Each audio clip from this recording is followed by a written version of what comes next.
Welcome to data mining and data warehousing tutorials. Hello friends, today we will see example of FP tree. FP tree stands for frequent pattern tree. FP tree construction is the first step in FP growth algorithm. In this example, we have to construct FP tree. For that purpose, we have given some transaction and minimum support count as 2. You can see we have given 10 transactions in our table. First transaction contain two items, item A, item B. Second transaction contain three items, item B, item C and item D. In first step, we have to find out individual items present in our transaction table. So you can see here we have element A, element B, element C, element D and element E. Total 5 items. There are total 5 individual items present in our data set A, B, C, D and E. In next step, we have to calculate support count of each item. Now, what is support count? Support count means how many times particular individual item come in your transaction table. For example, I have to calculate support count of A. So I will check how many times A comes in this transaction table. So 1, 2, 3, 4, 5, 6 and 7. In this transaction table, A occurs 7 times. Therefore, support count of A is 7. Similarly, we count for B, C, D and E. Now, support count is also called as frequency of particular item. So, for that reason, we will make table of two columns, item and support count. As calculated, A has support count 7, also B has support count 8, C has support count as 7, D has support count as 5 and E has support count 3. Now, we have given the minimum support count as 2. So, we will check whether all the items support count is greater than or equal to 2. If item has support count greater than or equal to 2, then all those items are taken for the next step or for the construction of FP tree. Here you can see all 5 items A, B, C, D, E has support count greater than or equal to 2. Therefore, no item is removed from this table. Now we will move to the next step. In this step, we have to arrange the items in descending order of their support count. If you see, B has largest support count as A. So we will take B as first.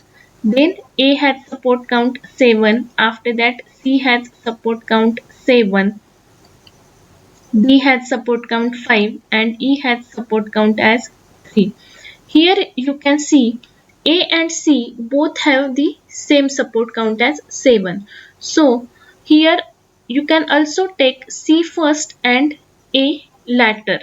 The order doesn't matter, but the order which you take here is taken for the further processing.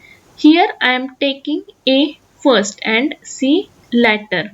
So our order of item becomes B, A, C, D and E. In the next step, we will arrange all our transactions according to the priority of support count. For that purpose, we will make table of 3 columns with TID items and ordered items. Our first transaction is A, B.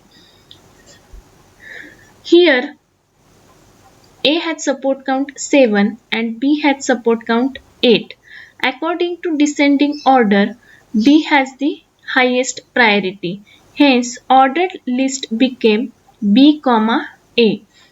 In the second step, item list is B, C, D. Here, if you look at the previous table, you will see B has highest priority 8. After that, C has priority and after that D has priority. Hence, the ordered item list remains the same. Same for the items A, C, D, E. Next transaction is transaction ADE, which will also remain the same. Now for this transaction ABC, here B has highest support count. Hence B comes first, after that A, and after that comes C. In the next transaction also B had support count higher than the ACD. Hence B comes first. After that A has higher priority, then C and then D. Now again here A and C has same priority, but in the first table we have taken the order as B, A, C, D, E. Hence we will follow that rule. We will take as B, A, C and D. Next, BC remains same.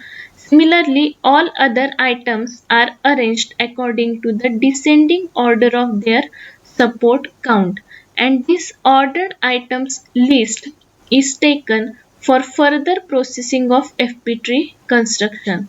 Now, here onwards we will begin our construction of FP tree step by step. For that purpose, we will again make one table with 3 columns: item, support count and node link. Here you can see I have taken item in descending order B, A, C, D, E. The order is same as I have taken previously. I have noted support count of all these elements and I have created one more column as node link, which is currently blank. Now our FP tree construction begins. FP tree starts always with the root node. Remember, root node of FP tree is always null. Now we will go for the transaction 1. Our transaction 1 is path BA. So we will draw path BA from the root node. So from root we have created or we have added 2 new nodes to our FP tree, B and A. We have taken their count as 1 because we have created them as a first time. After that, we have created new node. Hence, we will give node link to the both nodes. Here, node links are given to the all newly created nodes. Hence, for the B, we have given node link from the table, and also for A, we have given node link from the table. Again, second transaction is BCD. Now again here we will check whether we have found B from the root node. Yes, we got B from root node, but we don't have nodes C and D. Therefore, we will add 2 new nodes C and D with respective count as 1. Here, notice I have incremented count of B by 1. So it becomes 2. So B's counter is now 2. Here we have added 2 new nodes to our FP tree, C and D. Hence we will give node link to both of them from the table respectively. Next transaction is ACDE. Now we will check again from root node. We have any node A. In the last step, we have only created node B from the root node. Here we don't have node A, hence we will add path ACDE to our FP3. We will give count of them as 1. A count 1, C count 1, D count 1, E count 1. Here remember nodes are different. We have already A, C, D in our FP tree, but paths are different. Hence, for this path, A has count 1, C has count 1, D has 1 and E has 1. Now again we will assign node link to this newly created node. Here in diagram you can see I have shown node links from the blue dotted arrows. Now you can see newly created node A has got node link from the previous A node.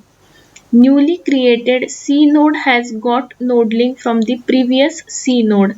Node D has got node link from the previous D node. Here node E has got the node link from the table because till now we have not any E node created. Now next step is ADE. Now we know or we have find out node A in last step. Hence we will go from root to A and we don't have the path DE. Hence we create two nodes DE with count as 1. Here we have visited A 2 times. Hence we will increment counter of A by 1. So it becomes 2. In this step or in fourth transaction, we have derived two new nodes in our FP tree. Hence, we will give node link to these two nodes D and E from the previous nodes D and E. Now, fifth transaction is BAC. Here we have already path BA. So, we will include C as a new node. We will increment counter of B and A by 1. So now counter of B become 3, counter of A become 2 and C is newly added node. As C is newly added node, we will give node link to this C from the previous C. Now in the sixth transaction, we have the path BACD. So again we will trace from root node. We got B, increment counter. So it is created as 4. Next move to A, increment counter, it becomes 3. Next move to C, increment counter, it becomes 2. And last add new node D with counter 1. In this step or in this process, we have generated or added one new node to our FP tree. Therefore, we will give node link to this D from the previous D.